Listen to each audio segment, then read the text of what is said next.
प्यारे बच्चों, कक्षा 10 के हिंदी विषय के अंतर्गत आज इस वीडियो में चौथा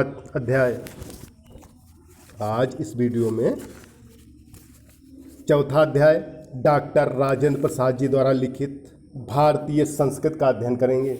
देखिए, भारतीय संस्कृति। कोई विदेशी जो भारत से बिल्कुल अपरिचित हो, यानी भारत के विषय में बिल्कुल जानता न हो, एक छोर से दूसरे छोर तक सफर करे तो उसको इस देश में इतनी विभिन्नताएं देखने में आएंगी कि वह कह उठेगा कि यह एक देश नहीं बल्कि कई देशों का समूह है, जो एक दूसरे से बहुत बातों में और विशेष करके ऐसी बातों में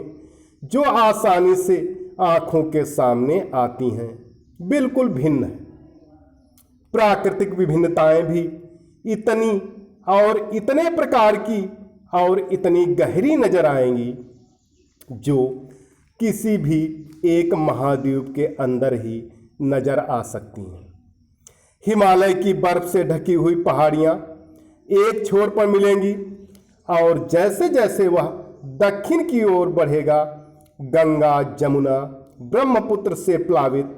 समतलों को छोड़कर फिर विंध्य, अरावली, सतपुड़ा, सहस्राब्द, नीलगिरि की श्रेणियों के बीच समतल हिस्से रंग बिरंगे देखने में आएंगे। पश्चिम से पूर्व तक जाने में भी उसे इतनी विभिन्नताएं देखने को मिलेंगी। हिमालय की सर्दी के साथ साथ जो साल में कभी भी मनुष्य को गर्म कपड़ों से और आग से छुटकारा नहीं देती, समतल प्रांतों की जलती हुई लू और कन्याकुमारी का वह सुखद मौसम जिसमें न कभी सर्दी होती है और न गर्मी देखने को मिलेगी। अगर असम की पहाड़ियों में वर्ष में 300 इंच वर्षा मिलेगी तो जैसलमेर की तृप्त भूमि भी मिलेगी, जहां साल में 2-4 इंच भी वर्षा नहीं होती। कोई ऐसा अन्न नहीं जो यहाँ उत्पन्न न किया जाता हो,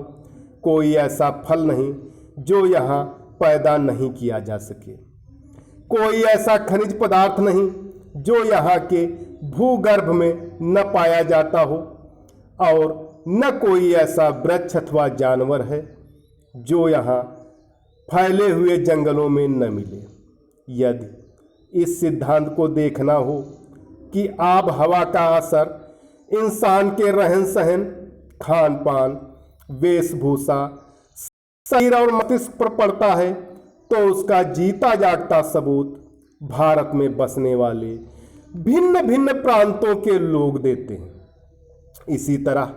मुख्य मुख्य भाषाएं भी कई प्रचलित हैं और बोलियों की तो कोई गिनती ही नहीं, क्योंकि यहाँ एक कहावत मशहूर है, कोस कोस पर बदले पानी, 4 कोस पर बानी। यानी एक कोस में होते हैं 3 किलोमीटर, तो 3 किलोमीटर चलने पर पानी बदल जाता है, और 4 कोस पर बानी यानी 12 किलोमीटर पर लोगों की भाषाएं बदल जाती हैं। भिन्न भिन्न धर्मों के मानने वाले भी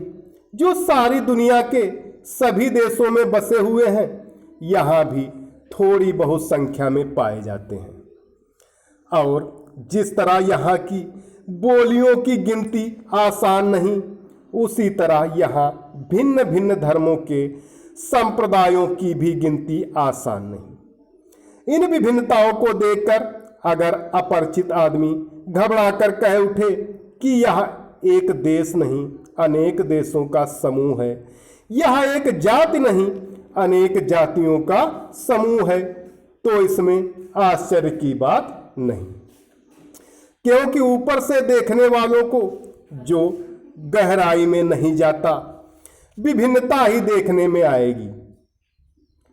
पर विचार करके देखा जाए तो इन विभिन्नताओं की तह में एक ऐसी समता यानी समानता और एकता फैली हुई है जो अन्य विभिन्नताओं को ठीक उसी तरह पिरो लेती है और पिरोकर एक सुंदर समूह बना देती है। जैसे रेशमी धागा भिन्न भिन्न प्रकार की और विभिन्न रंग की सुंदर मड़ियों अथवा फूलों को पिरोकर एक सुंदर हार तैयार कर देता है, जिसकी प्रत्येक मड़ि या फूल दूसरों से न तो अलग है और न हो सकता है, और केवल अपनी ही सुंदरता से लोगों को मोहता है ना, अर्थात आकर्षित करता, बल्कि दूसरों की सुंदरता से वह स्वयं सुशोभित होता है और इसी तरह अपनी सुंदरता से दूसरों को भी सुशोभित करता है। यह केवल एक काव्य की भावना नहीं है, बल्कि एक ऐतिहासिक सत्य है जो हजारों वर्षों से अलग अलग अस्तित्व रखते हुए अनेकानेक जलप्रपात कहा गया झरनों को और प्रवाहों का संगम स्थल बनकर एक प्रकांड और प्रगाढ़ समुद्र के रूप में भारत में व्याप्त है, जिसे भारतीय संस्कृति का नाम दे सकते हैं। इन अलग अलग नदियों के उद्गम भिन्न भिन्न हो सकते हैं और रहे हैं। इनकी धाराएं भी अलग अलग बही हैं और प्रदेश के अनुसार भिन्न भिन्न प्रकार के अन्न और फल फूल पैदा करती रही हैं, पर सब में एक ही शुद्ध, सुंदर, स्वस्थ और शीतल जल बहता रहा है, जो उद्गम और संगम में एक ही हो जाता है। आज हम इसी निर्मल, शुद्ध, शीतल और स्वस्थ अमृत की तलाश में हैं और हमारी इच्छा, अभिलाषा और प्रयत्न यह है कि वह इन सभी अलग अलग नदियों, बहती हुई नदियों में अभी भी उसी तरह बहता रहे और उसको वह अमर तत्व देता रहे जो जमाने के हजारों थपेड़ों को बर्दाश्त करता हुआ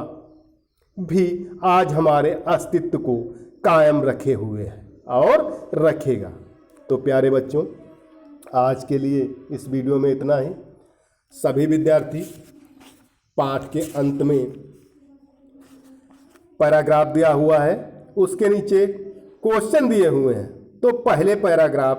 के क्वेश्चनों के उत्तर लिखकर होमवर्क वाले ग्रुप पर अवश्य दिखाएं। धन्यवाद।